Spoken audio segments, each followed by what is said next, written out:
For 7 years, Sophia Harper lived in absolute darkness. Her father, a Hells Angels president, spent everything trying to fix it. Dozens of doctors, thousands of dollars, zero results. Then, a homeless 10-year-old black boy with no medical training walked up to her in a park, reached toward her eye, and did the impossible. In 30 seconds, she saw light for the first time in her life. But what that biker did for that homeless boy 60 seconds later, that's the part you never saw coming. Before we continue, please subscribe to the channel and let us know where you are watching from in the comments. Enjoy the story, Daddy. The word hung in the air like a question mark, shaped from hope alone. Sophia Harper's lips formed the sound carefully, deliberately, the way a sculptor might shape clay without ever seeing the final form. Her voice was soft, tentative, reaching out into a world she had never truly experienced. Marcus Harper heard it, but Sophia couldn't see his response. She couldn't see anything, not the warm smile spreading across her father's weathered face as he turned toward her.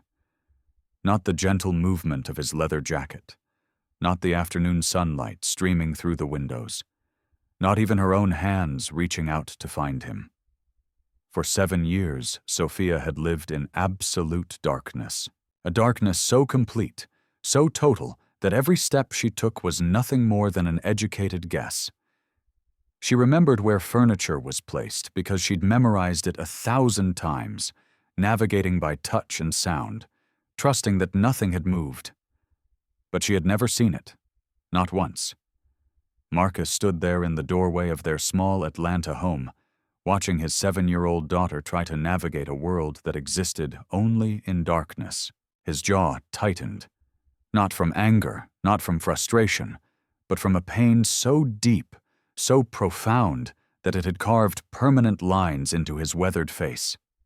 This was a man who'd survived decades in the Hells Angels, a man who carried scars from fights, highways, and losses that would have broken most people. Marcus Ironhand Harper wasn't a man easily shaken, but watching his daughter live in darkness, that shook him every single day. Sophia tilted her head slightly, the way she always did when trying to sense where things were. Her small fingers reached up, touching gently near her right eye, trying to ease some invisible pressure that had been there for as long as anyone could remember. She winced, just barely, but Marcus caught it. He caught everything. He'd spent thousands of dollars trying to fix this. Ophthalmologists, specialists, neurologists, pediatric eye surgeons with impressive credentials and even more impressive bills. They'd all taken his money. They'd all run their tests. They'd all offered their theories. Optic nerve damage. Some said congenital defect. Others suggested developmental abnormality, retinal dysfunction. The medical jargon came fast and clinical, but the answers never did. Every appointment ended the same way, with shrugs, apologies, and another referral to yet another specialist who couldn't help. Sophia had learned to navigate by sound. She'd learned to feel textures and temperatures. She'd learned to exist in a world that moved and shifted and glowed around her while she remained locked in darkness, and she did it with more grace than most adults could manage. But Marcus saw the confusion on her face when other children described colors she couldn't comprehend. He saw the way she'd place her tiny hand on his face when he spoke, trying to understand expressions through touch since she couldn't see them. He saw her frustration when she tried to draw pictures like other kids, her hand moving across paper she couldn't see, creating shapes that existed only in her imagination. It wasn't fair, and Marcus Harper, a man who'd made peace with most of life's injustices, couldn't make peace with this one. So, he did what he rarely allowed himself to do. He took a day off. He pushed aside the club business, the rides, the brotherhood obligations that usually consumed his time. He dressed Sophia in her favorite soft pink dress, the one that made her feel like a princess, packed a small bag with snacks and juice boxes, and decided to take her to the neighborhood park. Maybe the fresh air would help. Maybe the swings would bring her joy. Maybe for just one afternoon, he could give her a moment of happiness that didn't require sight. It was a small hope, a modest goal. But what Marcus didn't know, what he couldn't possibly have known as he buckled Sophia into his truck and headed toward that park, was that the answer to 7 years of darkness was already there waiting, sitting on a worn wooden bench just 20 ft from where they'd soon stand. And it wasn't a doctor. It wasn't a specialist with decades of training or access to expensive medical equipment. It was a 10-year-old homeless black boy who'd learned to survive by noticing what everyone else missed. If you've ever watched someone you love struggle with something you can't fix, hit that subscribe button, because what happens next proves that sometimes help comes from the most unexpected places. And if you believe in miracles, stick with me. The first doctor's appointment happened when Sophia was 8 months old. Marcus had noticed it early. The way she didn't track movement with her eyes, didn't reach for colorful toys placed in front of her, didn't respond to the visual world that surrounded her. The pediatrician was reassuring. "Give it time," she'd said. "Some babies develop more slowly than others." So, Marcus gave it time. 6 months later, when Sophia still hadn't responded to a single visual stimulus, he took her to a specialist, then another, then another. The waiting rooms all looked the same. Sterile, cold, filled with outdated magazines and the quiet desperation of parents seeking answers. Marcus sat in those chairs dozens of times. Sophia on his lap, her small body nestled against his leather jacket, completely unaware of the conversations happening around her in examination rooms, with bright lights she couldn't perceive. The tests were exhaustive. Visual acuity testing, electroretinography, visual evoked potential tests, OCT scans, and MRI imaging. Each one more expensive than the last, each one promising clarity that never came. Mr. Harper, the optic nerve appears structurally intact. Mr. Harper, there's no retinal damage we can identify. Mr. Harper, this is quite unusual. We're not seeing the typical markers of congenital blindness. The medical terminology became a language Marcus learned to hate. Words like idiopathic, unexplained etiology, and "we'll need to run more tests" became the soundtrack to his frustration. They weren't answers. They were expensive ways of saying, "we don't know." Marcus paid every bill without hesitation. Money wasn't the issue. He'd spend every dollar he had if it meant giving Sophia her sight. But the problem was that no amount of money seemed to matter. One specialist suggested advanced corrective lenses. They fitted Sophia with specialized glasses that magnified and enhanced light. She wore them for 3 months before the doctor admitted they weren't helping. Another recommended experimental gene therapy. Marcus researched it obsessively, stayed up nights reading medical journals and clinical trial results, and prepared himself for the procedure. But when they did the pre-treatment evaluation, the surgeon shook his head. "Her case doesn't fit the typical profile. I'm not confident the therapy would be effective. More money, more tests, more appointments that ended with sympathetic looks, and no solutions. What made it worse? What made Marcus's jaw clench and his hands ball into fists during those appointments was that Sophia clearly felt something. She'd touch near her right eye, always the right, and gently press with those tiny fingers. Sometimes she'd wince. Sometimes she'd rub at it absently, like there was pressure building inside that she couldn't explain. Marcus mentioned it every single time. "Doctor, she keeps touching her right eye. Could there be something there? Some kind of obstruction?" They'd look. They'd shine their lights and examine her eye with instruments that cost more than most people's cars, using advanced imaging that could see every layer of tissue. "Everything appears clear, Mr. Harper. The eye looks normal. There's no obstruction we can detect." But the discomfort remained, and Sophia kept touching, kept pressing, kept trying to ease something that every trained medical professional assured Marcus didn't exist. By the time Sophia turned 7, Marcus had seen 17 different specialists.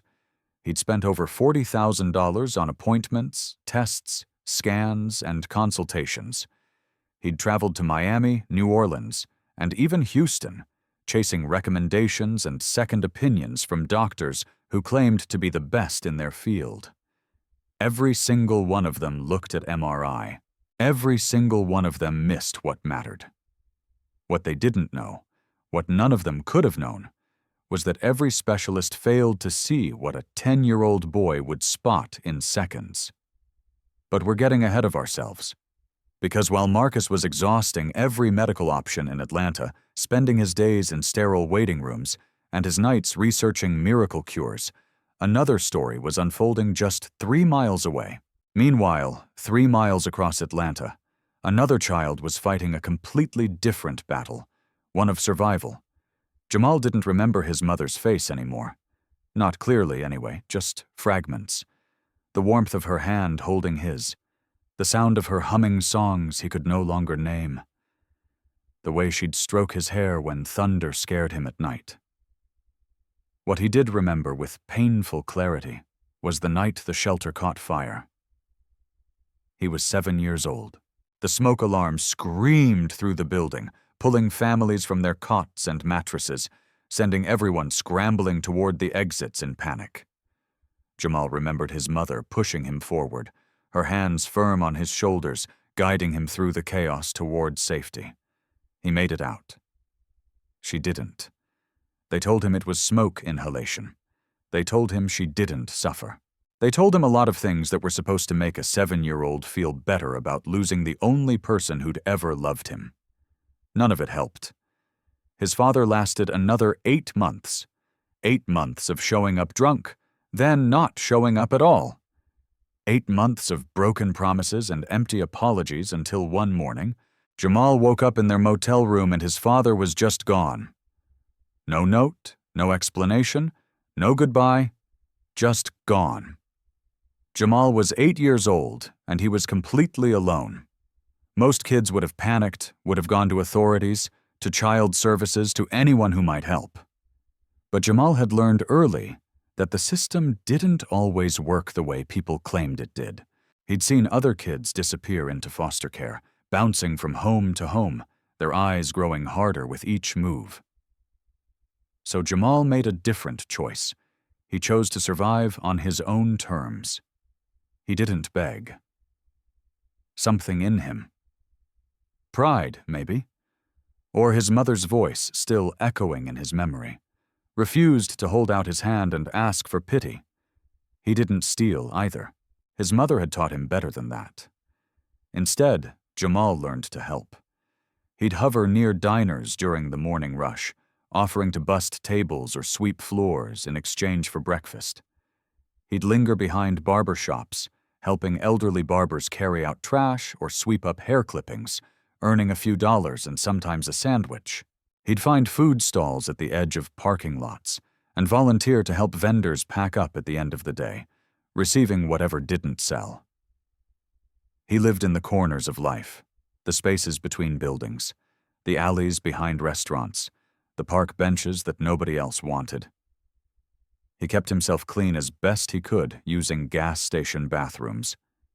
He wore the same faded cargo shorts and hand-me-down shirts until they were threadbare.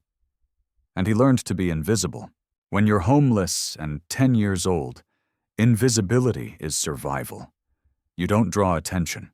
You don't make noise. You simply exist quietly, hoping nobody notices you long enough to ask questions you can't answer. But here's what happened. When Jamal became invisible to everyone else, he started seeing things other people missed. Jamal had a gift nobody knew about. A gift born from desperation. He could read pain in people's faces and bodies. He'd spent so long being invisible that he'd learned to see what others missed. The slight squint of an old woman with vision problems. The way a construction worker shielded his eyes from bright light.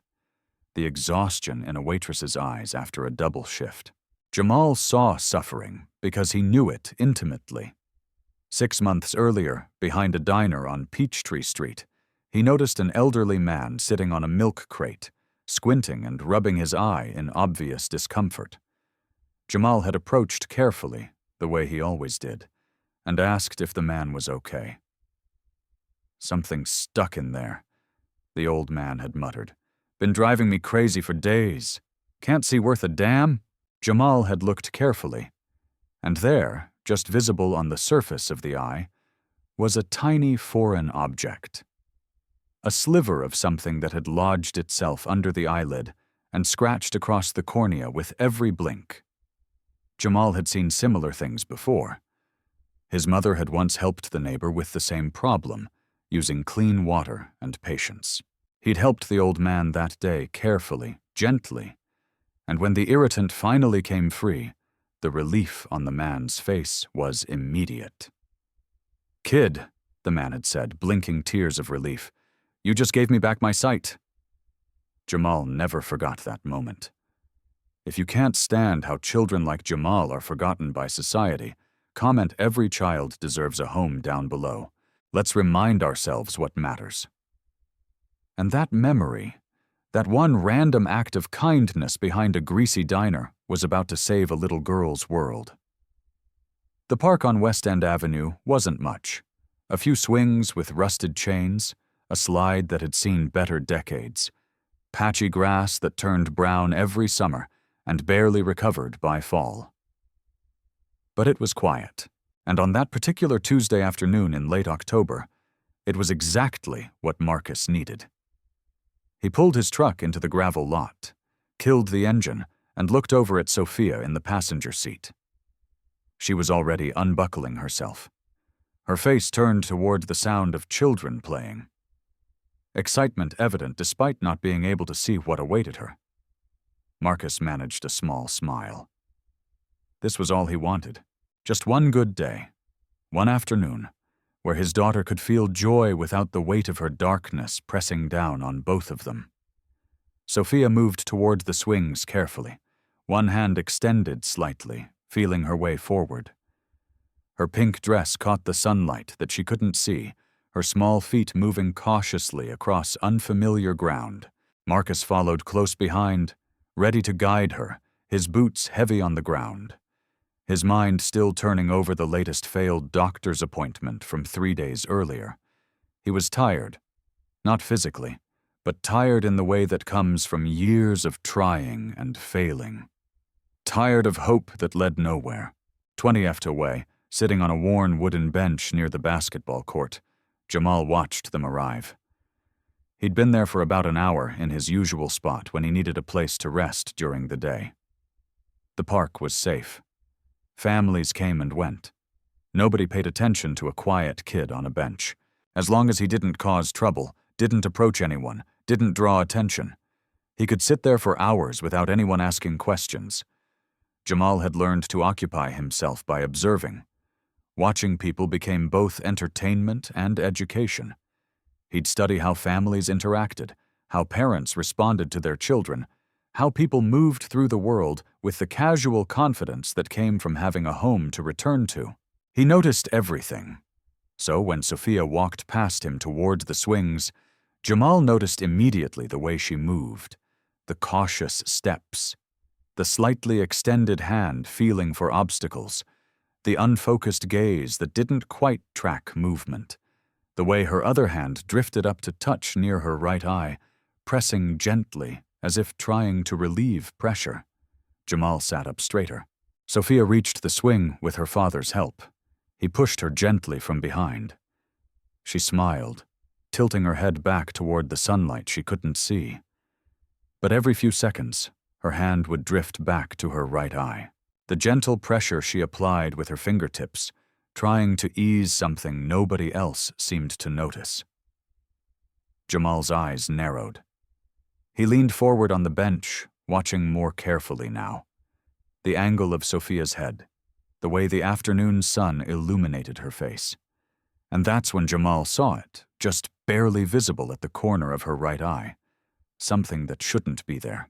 A tiny translucent mass, almost invisible unless you knew what to look for, and caught it in just the right light. Jamal's breath caught in his throat. He knew exactly what that was. A growth on the surface of the eye. Probably there since birth, slowly expanding over the years. Not inside, where doctors would scan and image, but right there on the surface, so thin and clear it was nearly invisible. The kind of thing that would create constant pressure, block light from entering properly, and if positioned just right over the pupil, cause complete vision loss. Jamal's heart started pounding. His hands gripped the edge of the wooden bench until his knuckles turned white. He could help her. He knew he could. It would take 30 seconds, maybe less. One careful removal, and that little girl could see for the first time in who knows how long. But Jamal also knew what would happen if he approached her. He'd spent 2 years learning to be invisible precisely because approaching people, especially children, when you looked like he did was dangerous. The father was right there, a big man, intimidating, the kind of man who wouldn't hesitate to protect his daughter from a strange, barefoot kid with scraped knees and unwashed clothes. If Jamal approached her, the man might grab him, might hurt him, might call the police. And then what? Foster care. Questions he couldn't answer. The end of his freedom. But if he didn't approach her, that little girl would stay blind forever. When the solution was right there, when he could fix it in seconds, Jamal's heart started racing. He knew exactly what was wrong, but he also knew what would happen if he approached a biker's daughter uninvited. He had seconds to decide. Stay safe and invisible, or risk everything to help. Jamal's decision came in the space between heartbeats. One moment he was frozen on that bench, paralyzed by fear and self-preservation. Next, his body was moving before his mind could talk him out of it. He jumped up, his bare feet hitting the dusty ground with purpose. Sophia had stepped off the swing and was moving slowly toward the slide. Her hands extended slightly, feeling her way. She was maybe 15 feet away from Jamal now, moving in that careful, cautious way. Jamal started walking toward her. His heart hammered so violently in his chest, he thought it might crack his ribs. Every survival instinct he had honed over 2 years of living on the streets screamed at him to stop, to sit back down, to stay invisible. But he kept walking. Sophia sensed someone approaching the sound of footsteps on gravel. She turned her head toward the sound, her unfocused eyes not quite finding him. Curious, but not afraid. Marcus saw too. The reaction was immediate and primal. Marcus's body shifted between Jamal and Sophia before conscious thought even registered. His hand came up, palm out, a barrier of flesh and authority. "Hey," Marcus's voice cut through the afternoon air like a blade. "Back up." Jamal stopped immediately. His hands raised slightly to show he meant no harm, but he didn't back away. His eyes were locked on Sophia, specifically on her right eye, and the urgency in his face was unmistakable. "I'm sorry," Jamal said quickly, his voice higher than he wanted it to be, cracking slightly with nervousness. "I'm sorry, but please," I said. "Back up, kid." Marcus's tone left no room for negotiation. He was a full foot taller than Jamal, broader, harder, a man who'd spent decades making people listen when he spoke. But Jamal shook his head, the movement quick and desperate. "Please," he repeated. And this time there was something in his voice that made Marcus hesitate. Not fear, not manipulation, just raw, genuine concern. "Something's on her eye. I can see it. I think I can help." Marcus's jaw tightened. This was Atlanta. Homeless kids approached people all the time with stories, with angles, with reasons why you should give them money or attention or trust. Marcus had heard them all. He developed a thick skin against sob stories and manipulation. But this kid wasn't asking for money, wasn't even looking at Marcus. His entire focus was on Sophia, and the expression on his face was one Marcus recognized because he'd seen it in the mirror for 7 years. desperation to help someone who was suffering. Marcus's hand shot out and grabbed Jamal's wrist, not violently but firmly, a warning and a restraint all at once. "You've got 5 seconds to explain yourself," Marcus said quietly. The kind of quiet that was more threatening than shouting. Jamal looked up at him. Those sharp eyes that had seemed too much for a 10-year-old, meeting Marcus's without flinching. "There's something on her eye," Jamal said, speaking fast but clearly. "A growth on the surface. Probably been there since birth. I can see it when the light hits, right? It's covering her pupil. That's why she keeps touching it. That's why she can't see. I've helped with this kind of thing before. I know what to do. Please, just let me try. If you're holding your breath right now, you're not alone. Hit that like button if you want to see this boy prove everyone wrong." Marcus stared at him. His grip on Jamal's wrist didn't loosen, but something shifted in his expression.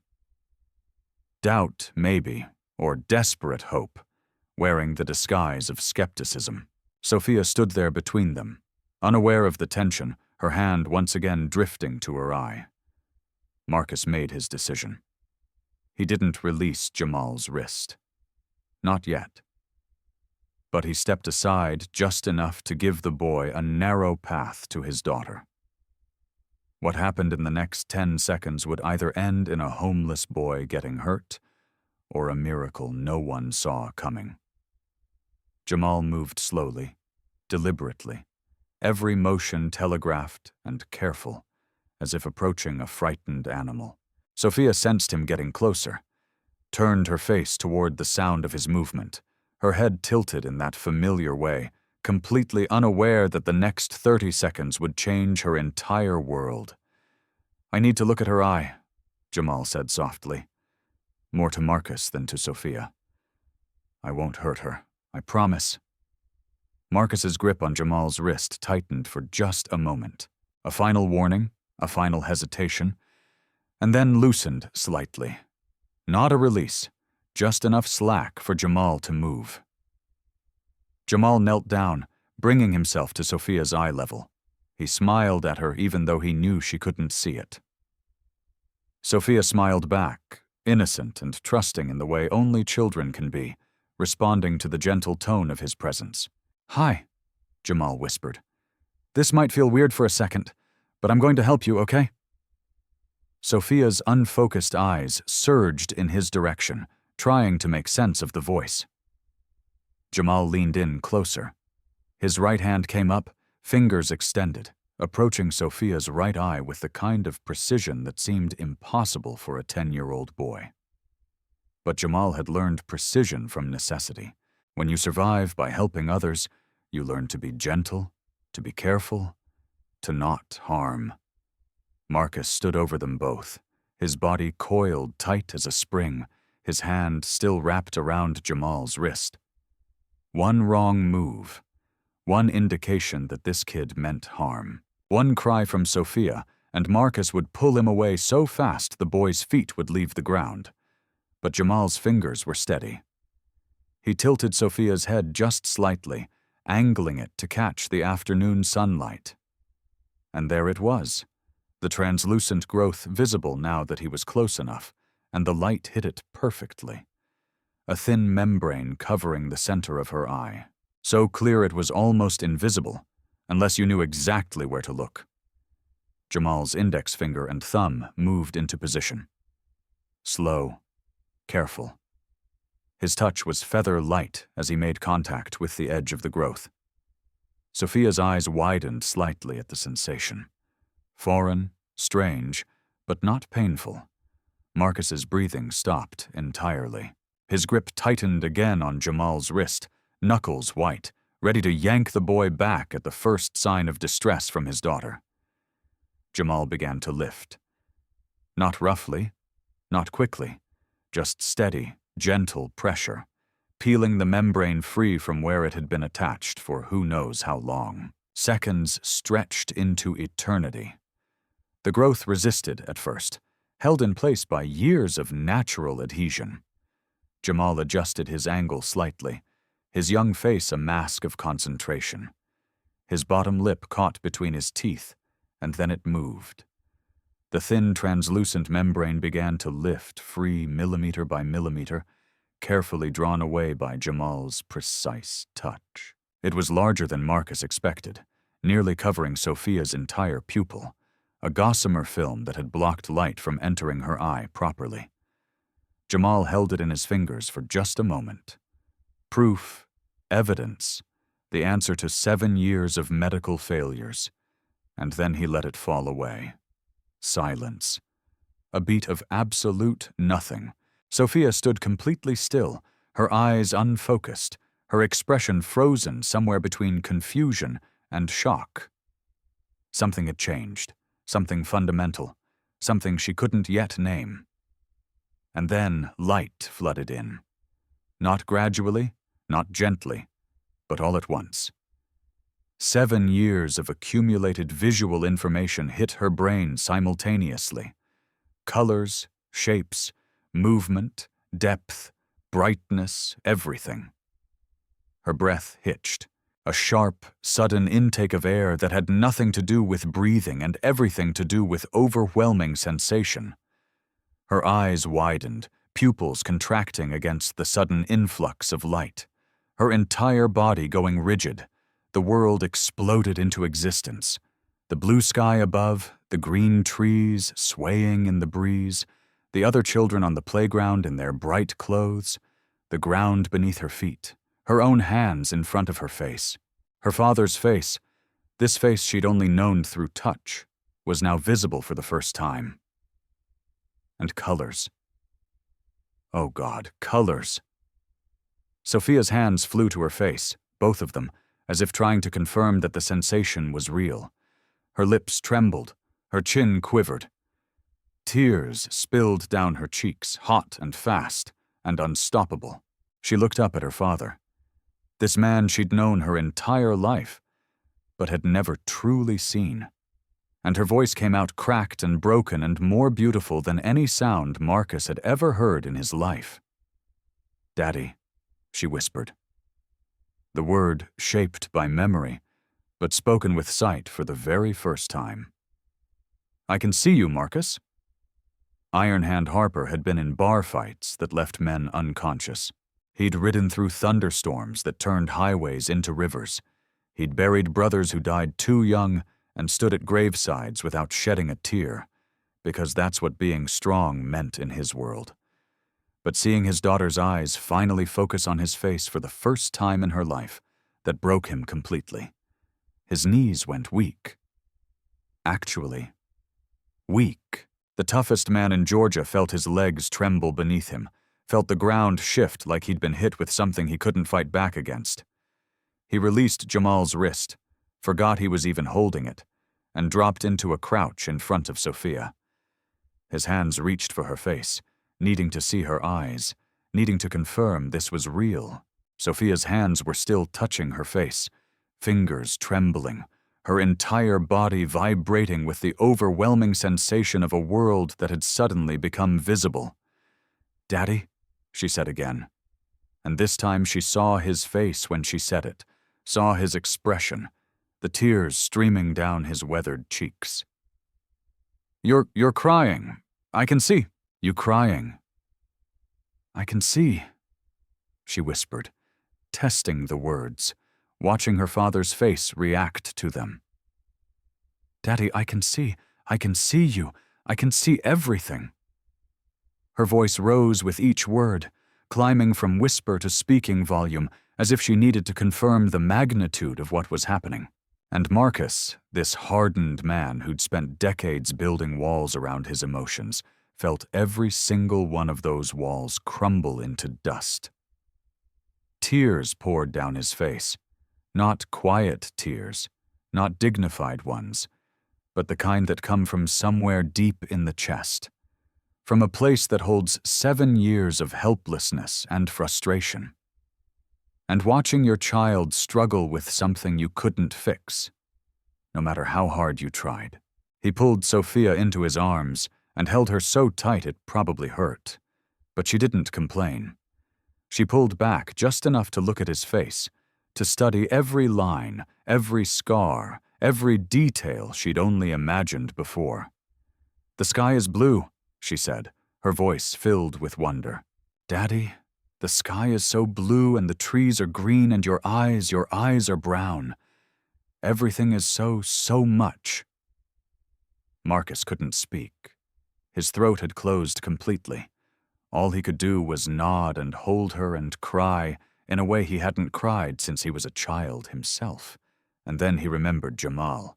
Marcus looked up, his vision blurred with tears, and found the boy standing a few feet away. Jamal had backed up after the removal, giving them space, his bare feet shifting nervously on the dusty ground.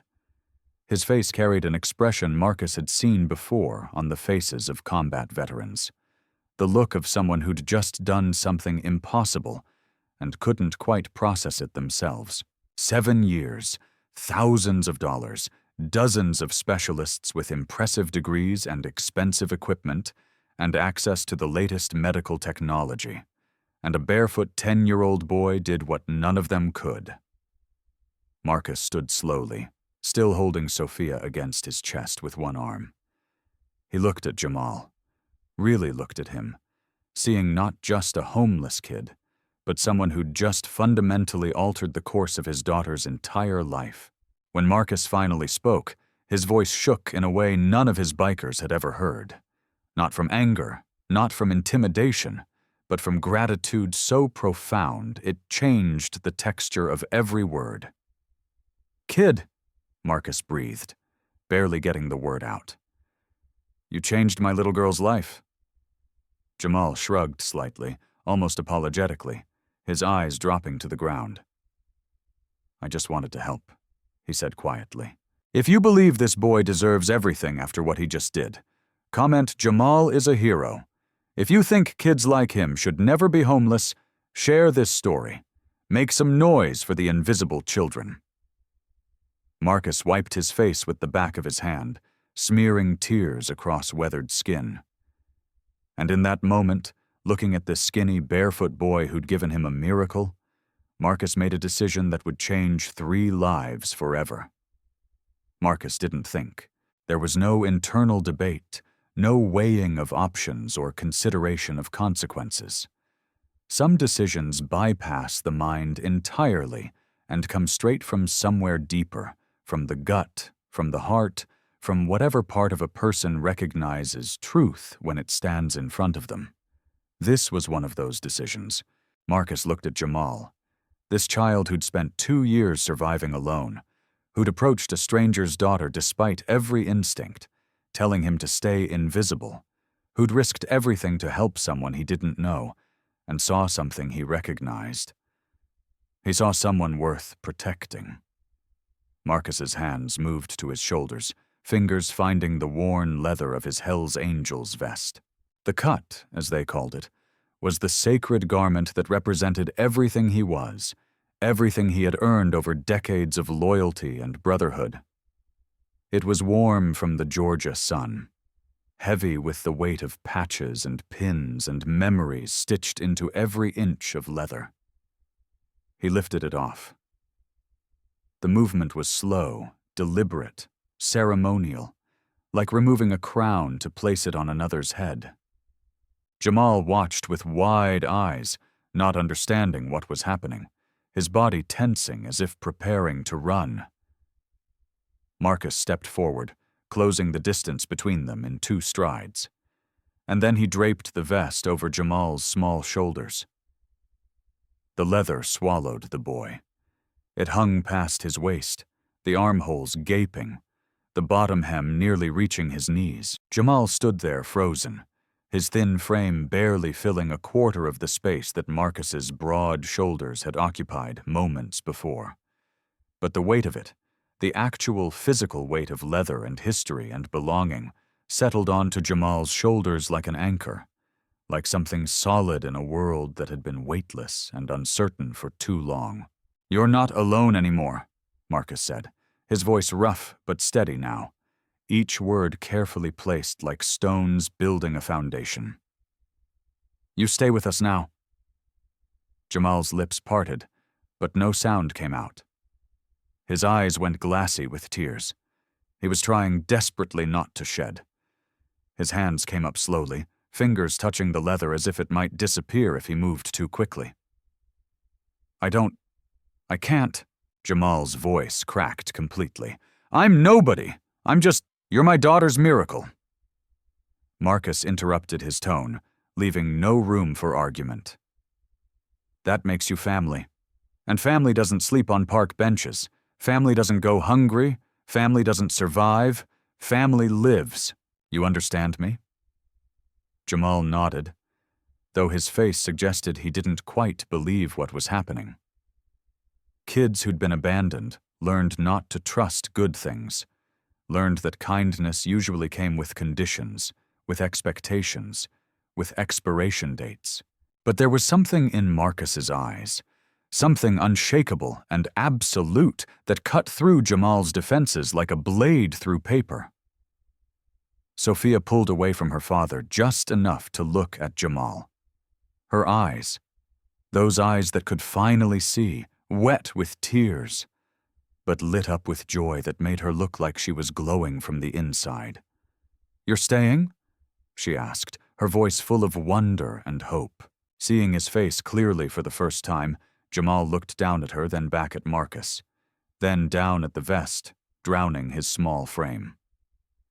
"I'm staying," he whispered, and saying it out loud made it feel real in a way nothing had felt real in 2 years. Marcus placed his hand on top of Jamal's head, the gesture somewhere between a blessing and a claim. This boy was his now, his responsibility, his family. "We'll get you cleaned up," Marcus said, his mind already moving through logistics, through what Jamal would need. Food, clothes, a bed, school enrollment, medical care, everything a child should have had all along. Get you fed, get you home. Home. Jamal had forgotten what that word meant. But Marcus wasn't the only one who'd have a say in Jamal's future. When the rest of the Brotherhood heard what happened, something unprecedented occurred. Word traveled fast in the Hells Angels. Marcus made one phone call from the park, just one, to his vice president, a man named Dutch, who'd ridden beside him for 15 years. Marcus's voice was still shaking when he explained what had happened, what Jamal had done, what he'd decided. "Bring everyone to the clubhouse," Marcus said. "I need the brothers to meet someone." Within an hour, motorcycles began rolling into the parking lot of the Hells Angels clubhouse on the east side of Atlanta. The rumble of engines announced each arrival, deep, throaty roars that vibrated through the walls and rattled the windows. One bike, then 3, then 7, then a dozen. Men climbed off their machines, pulling helmets free, their leather cuts bearing the same red and white patches that Marcus wore. These were men society had labeled as dangerous, as outlaws, as people to be feared and avoided, and they were all gathering to meet a 10-year-old homeless black boy. Jamal stood in the corner of the clubhouse common room, still wearing Marcus's oversized vest, trying to make himself as small and invisible as possible. Sophia sat beside him on a worn couch, her hand clasped in his, refusing to let go. She kept looking around, discovering new things with her eyes. The texture of the walls, the faces of people, the way light moved through windows. The bikers filed in their boots heavy on concrete floors. Massive men with scarred knuckles and weathered faces. Men who'd seen violence and survived it. Men who trusted no one outside their brotherhood. They looked at Jamal with expressions that made the boy's stomach clench with fear. But then Marcus told them the story. He stood in the center of the room, Sophia on his hip now, and explained everything. The 7 years of darkness, the failed doctors, the park, Jamal's observation, the removal, Sophia's first moment of sight. "This kid," Marcus said, his voice carrying the weight of absolute conviction, "gave my daughter something I couldn't buy, something specialists with fancy degrees couldn't provide. He gave her the world." The room fell silent. One of the older bikers, a man called Hammer, whose real name nobody remembered anymore, stepped forward. His face was a road map of scars and sun damage, his eyes sharp beneath heavy brows. He looked Jamal up and down, taking in the bare feet, the dirty clothes, the fear barely hidden behind defensive eyes. "How old are you, kid?" Hammer asked, his voice gravelly from decades of cigarettes and shouting over engine noise. 10, Jamal answered quietly, his voice almost disappearing into the ambient sounds of the room. Hammer nodded slowly. Then he looked at Marcus. "He got people family somewhere." "No," Marcus said simply. "He's been surviving on his own for 2 years." Something shifted in the room. The atmosphere changed in an almost tangible way. These men who rarely trusted outsiders, who'd been rejected by society themselves, who'd built their own family precisely because the world had pushed them out, didn't see Jamal as charity. They saw themselves in him.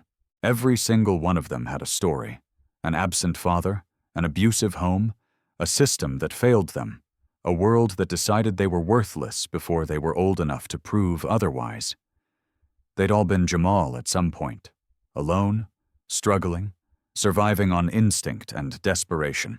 Dutch, the vice president, spoke next. He was younger than Marcus, but carried the same authority, the same presence that came from earning respect rather than demanding it. "President's making him family," Dutch said, not as a question but as a statement of fact. "Anyone got a problem with that?" Silence. Then Hammer stepped forward again, this time approaching Jamal directly. The boy tensed, every muscle in his body preparing to run, even though he had nowhere to go.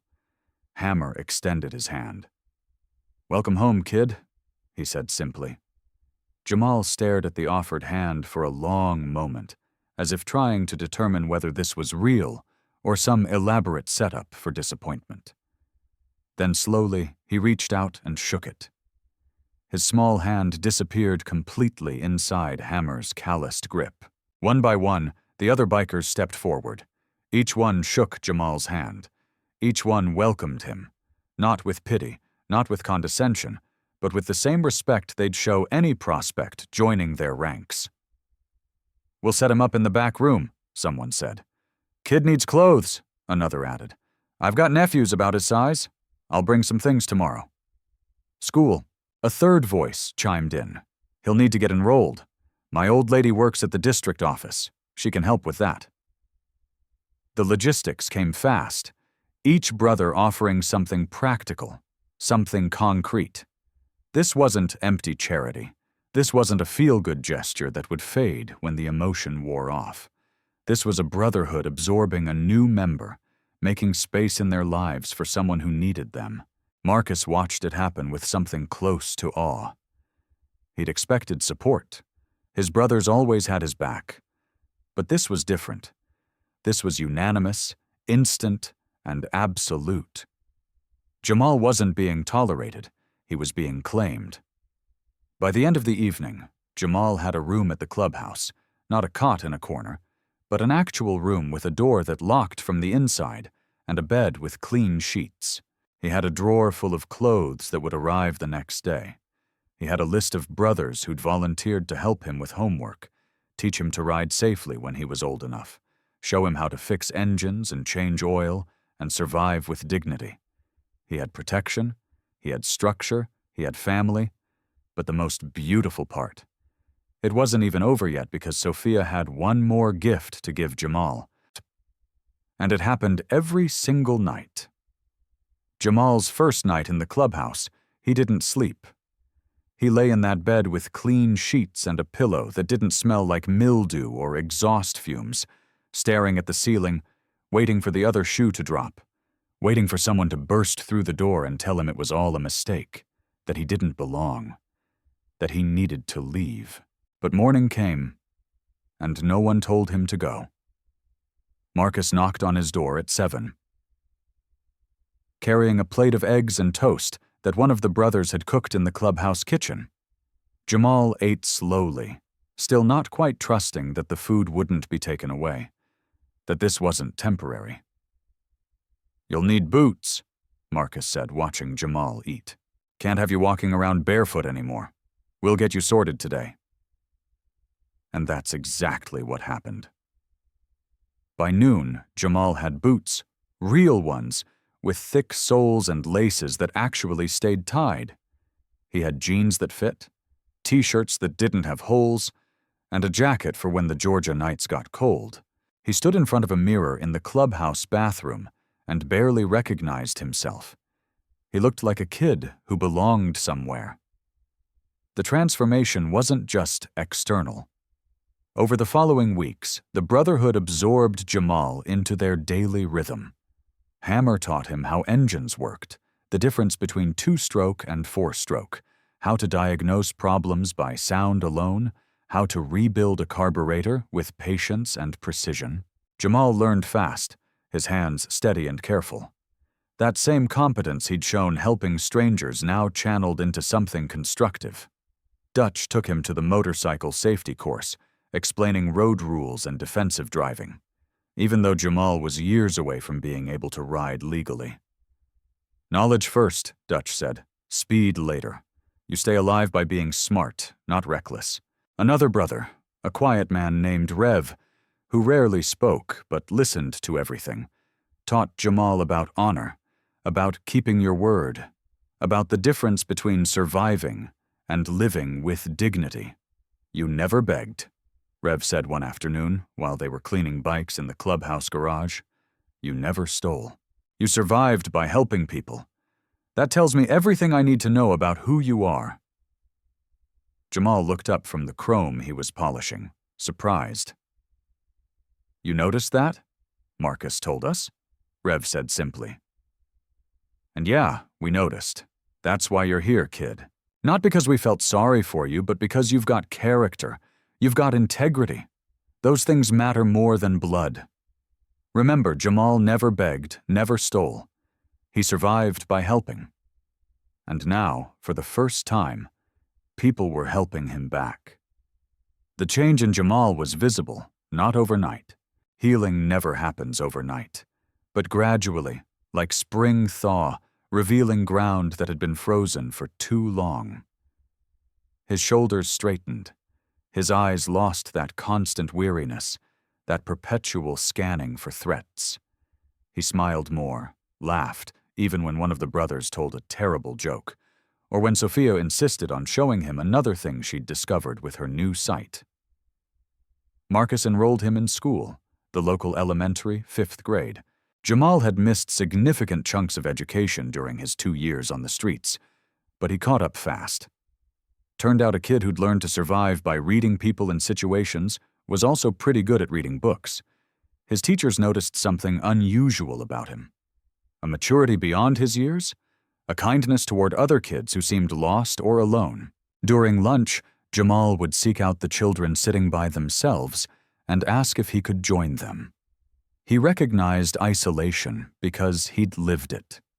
If this is making you emotional, you're human.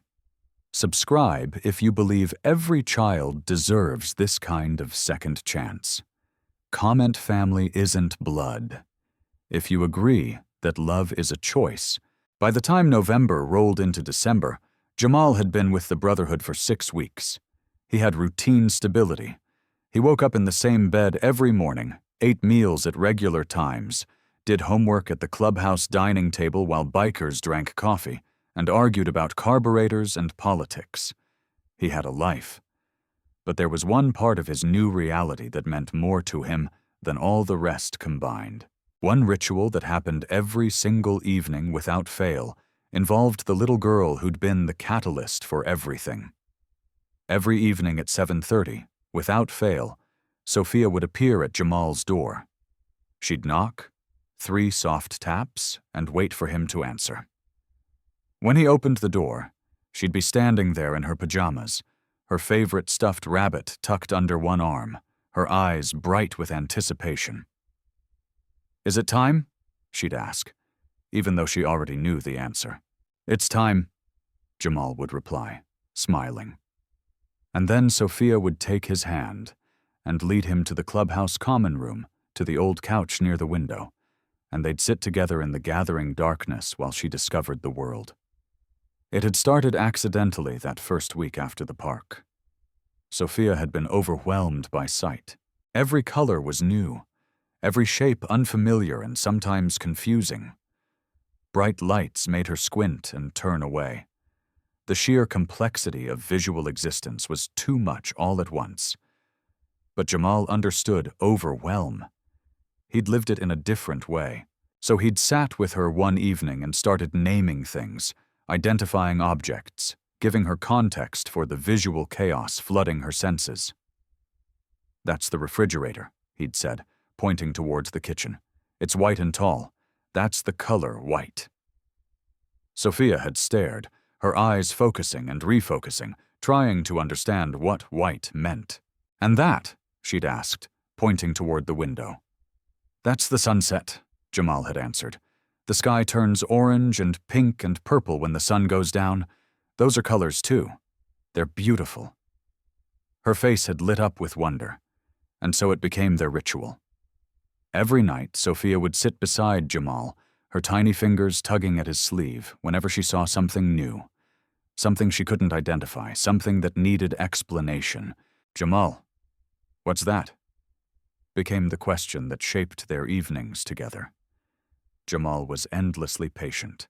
He never seemed annoyed by her constant questions, her need to categorize and understand every visual detail of the world around her. He'd lean close, look carefully, and then explain. "That's someone's shadow on the wall. See, when light hits you, it creates a dark shape behind you. That's a photograph. It's like freezing a moment in time so you can look at it forever.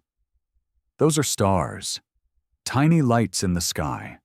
So far away they look small. There are millions of them. That's your own reflection in the window, Sophia. That's what you look like." That last one had made her gasp with delight, seeing her own face clearly for the first time.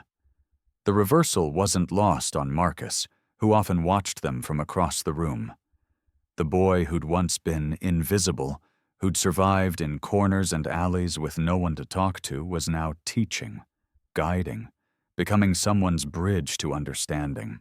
And the girl who'd lived in darkness, who'd navigated the world through touch and sound alone, was now asking questions, engaging, discovering that sight gave dimension to everything she'd only imagined before. They needed each other in ways that went beyond gratitude or obligation. Jamal gave Sophia context. Sophia gave Jamal purpose. Together they were healing wounds neither of them had words for. One evening, about a month after moving in, Sophia discovered colors in a new way. She'd been staring at a painting on the clubhouse wall, trying to understand why certain colors made her feel certain things, when she suddenly stopped and looked at Jamal with wide eyes. "Colors have feelings," she said, as if the realization had just struck her. "They do," Jamal confirmed, smiling. "Red can feel angry or excited. Blue can feel calm or sad. Yellow feels happy." "What color am I?" she asked. He looked at her for a long moment. "You're all of them," he said finally. "You're every color at once." She beamed, and the joy on her face was brighter than any color in existence. The other bikers would sometimes pause their card games or their conversations to watch these two children, one teaching, one learning, and shake their heads in amazement at what had brought them all together. But there was one moment Sophia wanted to share more than any other. And when it finally happened, it broke everyone who witnessed it. 6 months changed everything. It was April when the Brotherhood gathered for what had become their monthly family dinner, a tradition that predated Jamal's arrival, but had taken on new meaning since he joined them. The clubhouse dining area was packed. Long tables pushed together, mismatched chairs filled with bikers and their families. The air was thick with the smell of grilled meat and laughter and belonging. Jamal sat in the middle of it all, surrounded by men who'd become his uncles, his teachers, his protectors. He wore a new vest now, not Marcus's oversized cut, but one made specifically for him. Leather still stiff and unmarked by road miles, but bearing a small patch that read, "Little Brother," across the back. Sophia sat beside him, as she always did, looking around excitedly at everything. Her eyes taking in every detail, every face, every movement. Her vision had grown stronger over the months. More confident, she could track fast movement now, recognize faces from across rooms, and she never stopped marveling at the gift of sight. Marcus watched them from across the room, a beer in his hand, a smile on his face that his brothers claimed had become permanent. Dutch stood beside him, following his gaze. "You did good, Press," Dutch said quietly. Marcus shook his head. "Jamal did good. I just recognized it." The dinner continued. Food passed. Stories shared.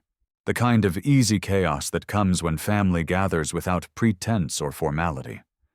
Jamal was laughing at something Hammer had said. His face lit up in a way that erased every trace of the scared, barefoot boy from the park. And then Sophia stood up on her chair. The movement caught everyone's attention. Conversations paused, heads turned. Sophia was small for 7 years old, but standing on that chair, she commanded the room with the unself-conscious authority only children possess. She looked directly at Jamal, her eyes, those eyes that could finally see, locked on his face.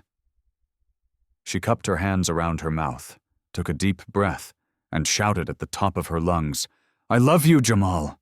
Her voice carried through the entire clubhouse, clear and strong and filled with every ounce of affection a child's heart could hold. And this time, unlike every other time she tried to express love in her life, she could see his face when she said it, could see his expression change, could see the tears spring to his eyes, could see exactly what those words meant to him. The room went completely silent. Jamal's face crumpled, just completely fell apart.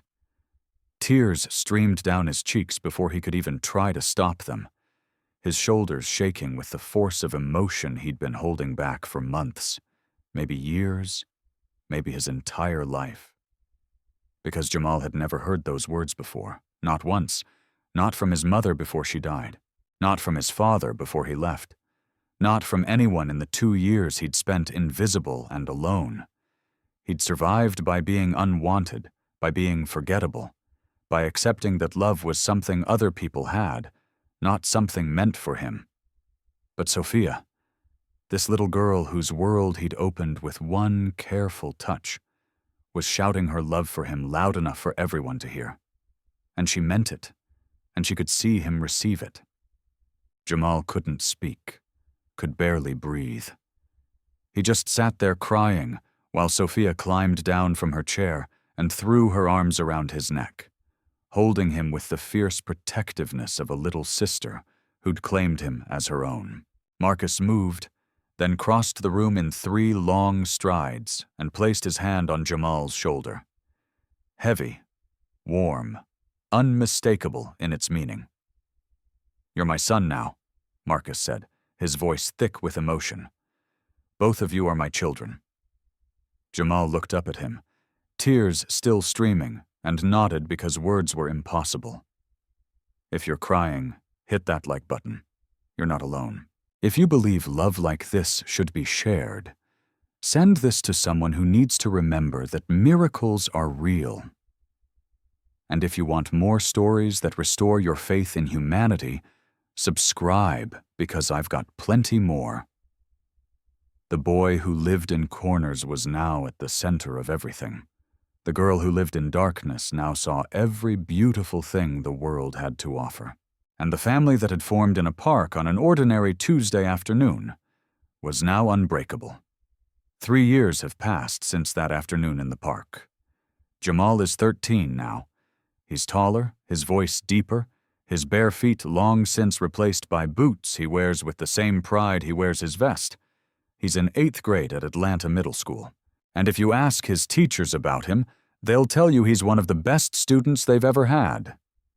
Not because he's naturally gifted, though he's certainly bright, but because he works harder than anyone else. Because he understands that education is a privilege, not a burden. Because he remembers what it felt like to have nothing, and he's determined never to waste the second chance he's been given. He's at the top of his class on the honor roll every semester. But more than that, he's become the kid who notices others, who finds the students eating lunch alone and sits with them, who helps struggling classmates with homework, who sees the invisible children because he used to be one. His teachers call him an old soul. His classmates call him a friend. The brotherhood calls him family. Sophia is 10 now, thriving in ways that seemed impossible just 3 years ago. Her vision remains fully functional. No complications, no regression.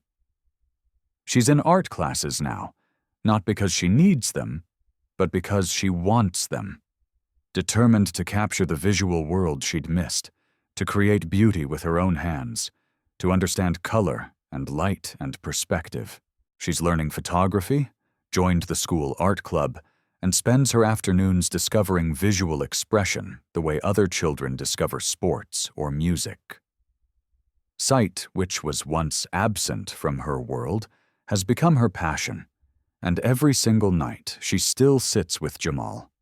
Not to ask what's that anymore. She knows most things now, but simply to be near the person who gave her everything. But the story didn't end with Jamal and Sophia. 6 months after Jamal moved into the clubhouse, Marcus called a formal meeting of the Atlanta chapter.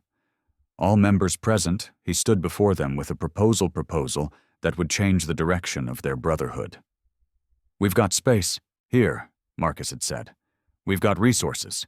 We've got brothers who know what it's like to be forgotten. So, here's what I'm proposing. We start a program for homeless kids. Kids like Jamal who are surviving alone because the system failed them.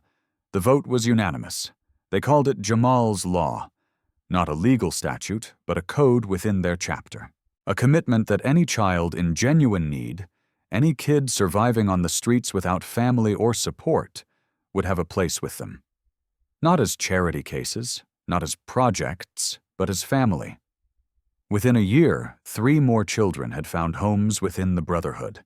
A 15-year-old girl who'd been couch surfing after aging out of foster care. Twin boys whose mother had died and whose father was serving time. A 14-year-old who'd run from an abusive household and refused to go back. Each one was vetted carefully. Each one was given structure, protection, education, and belonging. Each one was taught the same lessons Jamal had learned.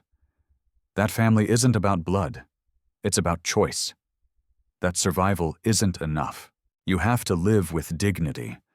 That being helped doesn't make you weak, it makes you human. The Atlanta chapter's initiative made local news, then regional news, and that's when something unexpected happened.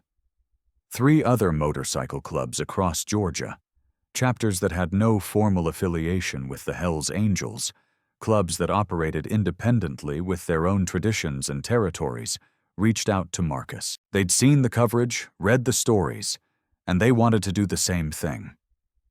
And here's what nobody expected.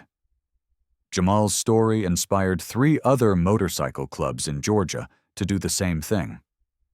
Dozens of homeless children now have families because one boy was brave enough to help a little girl in a park. The Vagos in Savannah, the Mongols in Macon, and an independent club called the Desert Riders in Augusta. All of them started their own versions of the program. All of them opened their clubhouses and their lives to children who needed them. Within 3 years, 47 children across Georgia had found families through motorcycle clubs. 47 kids who'd been invisible, forgotten, or abandoned now had homes, structure, protection, and love. The irony wasn't lost on anyone. These clubs, organizations that society often painted as dangerous, as criminal, as threats to be feared, were doing more for vulnerable children than most government programs. They weren't doing it for recognition or tax breaks or positive publicity. They were doing it because they understood what it meant to be cast out, to be judged, to be told you don't matter. Marcus was asked about it once during a local news interview that Jamal and Sophia watched from the clubhouse couch. "Mr. Harper, why do you think your organization has been so successful with these children when traditional systems struggle?" Marcus had thought about it for a moment, then answered simply, "Because we don't see them as problems to be solved. We see them as people who deserve a family, and maybe that's all any kid really needs, someone who sees them." But later that night, after the cameras left and the clubhouse settled into its evening rhythm, Marcus said something different, something quieter, something truer. Jamal was doing homework at the dining table. Sophia was sketching in the corner, her colored pencils spread across the floor. The brotherhood was scattered throughout the building, living their lives in the comfortable chaos of family. Marcus stood in the doorway watching all of it, and Dutch heard him whisper, "I thought I was saving him. Turns out he saved all of us." This story proves that the smallest act of kindness can change everything. If you believe people like Jamal and Sophia deserve to be celebrated, smash that subscribe button and turn on notifications, because I hunt down these stories to remind you that humanity is still good. Comment "Thank you, Jamal" down below if this story moved you. And if you know someone who's struggling, who feels invisible, share this video with them. Let them know they matter. Let them know their story isn't over. Because sometimes miracles don't just happen to one person. Sometimes they ripple outward, touching lives we'll never even know about. And it all started with a barefoot boy, a blind little girl, and 30 seconds in a park that changed